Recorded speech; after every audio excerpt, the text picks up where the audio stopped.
Okay, നമുക്ക് അടുത്ത ചോദ്യത്തിലേക്ക് പോകാം. Do you think an electromagnet can be used for separating plastic bags from garbage heap?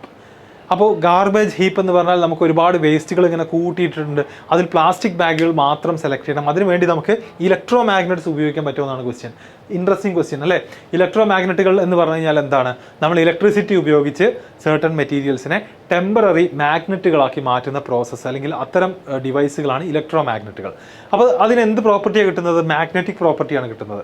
So magnetic ആയിട്ടുള്ള മെറ്റീരിയൽസിന് അതിന് എന്ത് ചെയ്യാൻ പറ്റും? അട്രാക്ട് ചെയ്യാൻ പറ്റും. അയൺ, നിക്കൽ പോലെയുള്ള മെറ്റീരിയൽസിനൊക്കെ അട്രാക്ട് ചെയ്യാൻ പറ്റും. അതുപോലെ മറ്റ് മാഗ്നറ്റുകളുമായിട്ടും ഇൻ്ററാക്ട് ചെയ്യാൻ പറ്റും. അപ്പോൾ നമുക്കിപ്പോൾ ഗാർബേജ് ഹീപ്പ് എന്ന് വേണ്ടിയിരുന്നത് സപ്പോസ് അയൺ പൗഡറുകളാണെന്നുണ്ടെങ്കിൽ തീർച്ചയായിട്ടും നമുക്ക് എന്ത് ചെയ്യാം? ഇലക്ട്രോ മാഗ്നറ്റുകൾ യൂസ് ചെയ്യാം. പക്ഷേ എന്ത് ചെയ്യാൻ കഴിയില്ല? ഈ പറയുന്ന പ്ലാസ്റ്റിക് ഒന്നും യൂസ് ചെയ്യാൻ സാധ്യതയില്ല. അപ്പോൾ നമ്മൾ എങ്ങനെ എക്സ്പ്ലെയിൻ ചെയ്യും ഈ ഒരു ചോദ്യത്തിൻ്റെ answer? An electromagnet can be used to separate magnetic materials from non magnetic materials. അതാണ് ഇലക്ട്രോ മാഗ്നറ്റുകളുടെ യൂസസിൽ ഒന്ന്. അപ്പോൾ ഇവർ ചോദിച്ചിരിക്കുന്നത് എന്ത് ചെയ്യാൻ പറ്റുമെന്നാണ്? എന്ത് ചെയ്യാൻ പറ്റുമെന്നാണ്?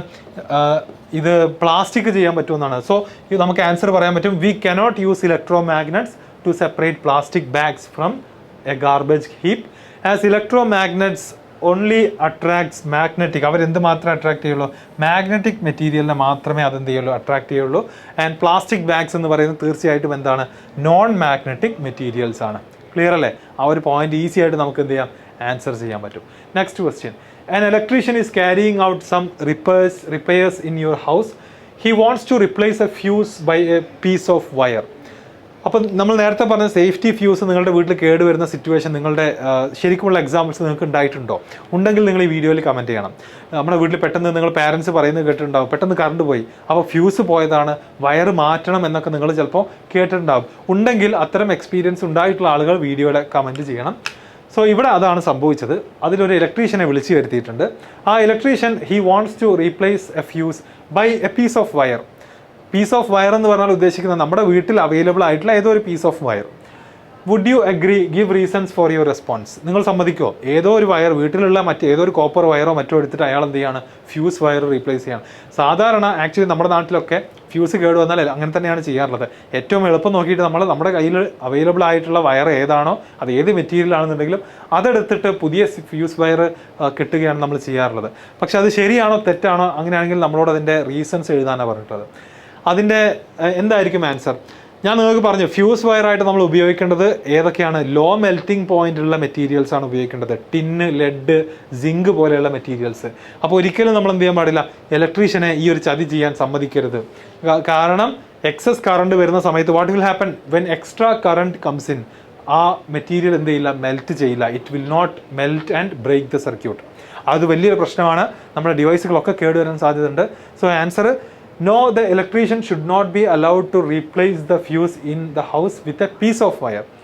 This is because every wire cannot be used as fused filament. Okay, എല്ലാ വയറുകളും എന്ത് ചെയ്യാൻ പറ്റില്ല? ഫ്യൂസ് ആയിട്ട് ഉപയോഗിക്കാൻ കഴിയില്ല. ഇതാണ് ഒന്നാമത്തെ പോയിന്റ് നിങ്ങൾ മനസ്സിലാക്കേണ്ടത്.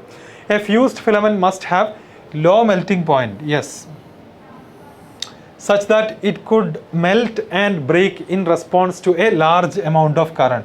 ഒരു ലാർജ് എമൗണ്ട് ഓഫ് കറണ്ട് വരുമ്പം ഈസി ആയിട്ട് അത് എന്ത് ചെയ്തോളും? മെൽറ്റ് ചെയ്തിട്ട് ബ്രേക്ക് ചെയ്തോളും. Most of the wires have high melting point. Metals ആയതുകൊണ്ട് തന്നെ മിക്കവാറും എല്ലാ വയറുകൾക്കും ഹൈ മെൽറ്റിംഗ് പോയിന്റ് ആണുള്ളത്. And hence a wire cannot be used to replace fuse. സാധാരണ വയറുകൾ നമ്മൾ ഫ്യൂസ് റീപ്ലേസ് ചെയ്യാൻ നിങ്ങളുടെ വീട്ടിൽ പാരൻസ് ആണെങ്കിൽ പോലും അവരോട് പറയാം, പറ്റില്ല. എന്ത് ചെയ്യണം? ലെഡോ, ടിന്നോ, സിങ്കിൻ്റെയോ പീസുകൾ വെച്ചിട്ട് വേണം നമ്മൾ റീപ്ലേസ് ചെയ്യാൻ. എന്നാൽ മാത്രമേ അതിൻ്റെ ആ ഒരു കറക്റ്റ് വർക്കിംഗ് അവിടെ ഉണ്ടാവുള്ളൂ. ഓക്കെ, നെക്സ്റ്റ് ക്വസ്റ്റ്യൻ നോക്കാം. So Zubaida made an electric circuit using a cell holder, a switch and a bulb. When she put the switch in the on position the bulb did not glow. ഇതൊരു വലിയ പ്രശ്നം തന്നെയാണ് അല്ലേ?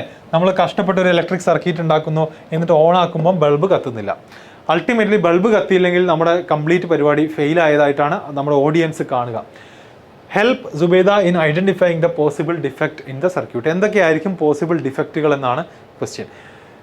എപ്പോഴും ഈ ഒരു ചോദ്യം നിങ്ങൾ ഇനിയിപ്പോൾ റിയൽ ലൈഫിലാണെങ്കിൽ പോലും നമ്മൾ കണക്ട് ചെയ്തിട്ടുള്ള ഒരു ഇലക്ട്രിക്കൽ സർക്യൂട്ട് വർക്ക് ചെയ്യുന്നില്ല എന്നുണ്ടെങ്കിൽ അതിൻ്റെ റീസൺസ് എപ്പോഴും പല പല കാരണങ്ങൾ വരാം. നമ്മുടെ കണക്ഷൻ എവിടെയോ പ്രശ്നം വന്നിട്ടുണ്ട് അല്ലേ? സ്വിച്ച് ഓൺ ആണോ എന്ന് ചെക്ക് ചെയ്യണം, അല്ലെങ്കിൽ ബാഡ് സെല്ലുകൾ കണക്ട് ചെയ്തത് പ്രോപ്പർ ആണോ നോക്കണം. അങ്ങനെ ഒരുപാട് പോസിബിലിറ്റീസ് ഉണ്ട്. ഏതൊക്കെയാണത്? bulb did not glow because the rubber band used in the cell holder may not be tight enough.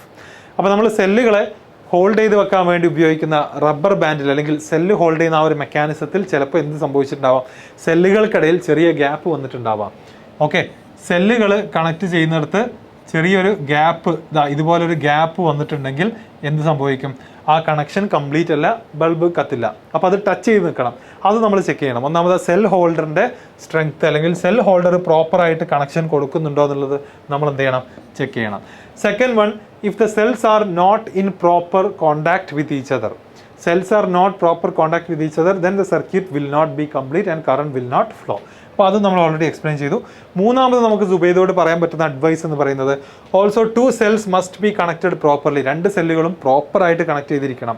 എന്ന് വെച്ചാൽ എങ്ങനെ, negative terminal of 1 cell must be connected to the positive terminal of the other cell. ഈ ഒരു connection ചെയ്തിട്ടുണ്ടോ എന്നും സുബൈദയോട് നമ്മൾ എന്ത് ചെയ്യണം, അഡ്വൈസ് ചെയ്ത് കൊടുക്കണം, to ensure proper flow of current for the bulb to glow. ഈ 3 കാര്യങ്ങൾ തന്നെ ചെക്ക് ചെയ്ത് നോക്കുക. അപ്പോൾ അതിലേതെങ്കിലും പ്രശ്നമുണ്ടെങ്കിൽ അത് ഫിക്സ് ചെയ്യാൻ പറഞ്ഞു കഴിഞ്ഞാൽ നമുക്ക് എന്ത് ചെയ്യാം, നമ്മുടെ കറക്റ്റായിട്ട് ഇത് വർക്ക് ചെയ്യുന്നുണ്ടെന്ന് ഉറപ്പ് വരുത്താൻ പറ്റും. Okay, next question. In the circuit shown, would any of the bulb glow when switch is in the off position?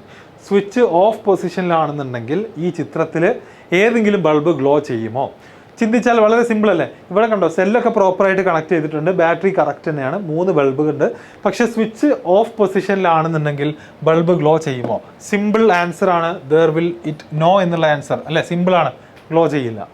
Second part നോക്കാം. What will be the order in which the bulbs A B and C will glow when the switch is moved to on position?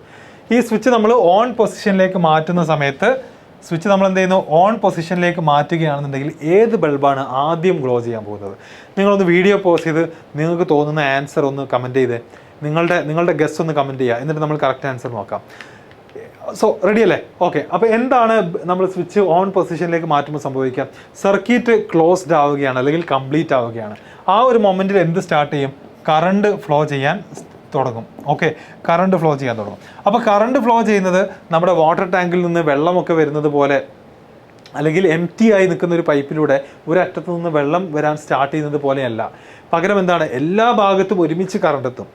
സർക്യൂട്ടിലെ മൊത്തം എല്ലാ ഏരിയാസിലും, എല്ലാ കോമ്പോണൻസിലും, എല്ലാ വയറിലും ഒരുമിച്ച് എന്ത് ചെയ്യും, current എത്തും. അതുകൊണ്ട് തന്നെ നമ്മളോട് ചോദിച്ചിട്ടുള്ളത് which bulb will glow first എന്നാണ് ചോദിച്ചിട്ടുള്ളത്. What will be the order in which ABC will glow? അപ്പോൾ ആൻസർ എന്താണ്? ഓൾ ബൾബ്സ് എന്ത് ചെയ്യും, ഗ്ലോ ചെയ്യുന്നത് ഒരേ സമയത്തായിരിക്കും. All bulbs will glow at the same time. Okay, ഇതാണ് ഈ ക്വസ്റ്റ്യൻ്റെ ആൻസർ. അപ്പോൾ നമ്മൾ ഇലക്ട്രിക് കറണ്ട് എന്ന് പറയുന്ന ചാപ്റ്ററിലെ എക്സസൈസ് ഇവിടെ കംപ്ലീറ്റ് ആവുകയാണ്. നിങ്ങളുടെ എക്സാംസിന് വളരെയധികം യൂസ്ഫുൾ ആകുമെന്ന് വിചാരിക്കുന്നു. സോ നിങ്ങൾക്ക് ഈ ഒരു എപ്പിസോഡ്സ്, ഈ ഒരു ചാപ്റ്ററിലെ ക്വസ്റ്റ്യൻസ് എല്ലാം ക്ലിയറായി ഹെൽപ്ഫുൾ ആയിരുന്നുണ്ടെങ്കിൽ നിങ്ങളുടെ ഒപ്പീനിയൻസ് കമൻറ്റ് ചെയ്യുക. അതുപോലെ തന്നെ നിങ്ങളുടെ ക്ലാസ്മേറ്റ്സിനും നിങ്ങളുടെ ഫ്രണ്ട്സിനൊക്കെ ഷെയർ ചെയ്ത് കൊടുക്കാനും മറക്കരുത്.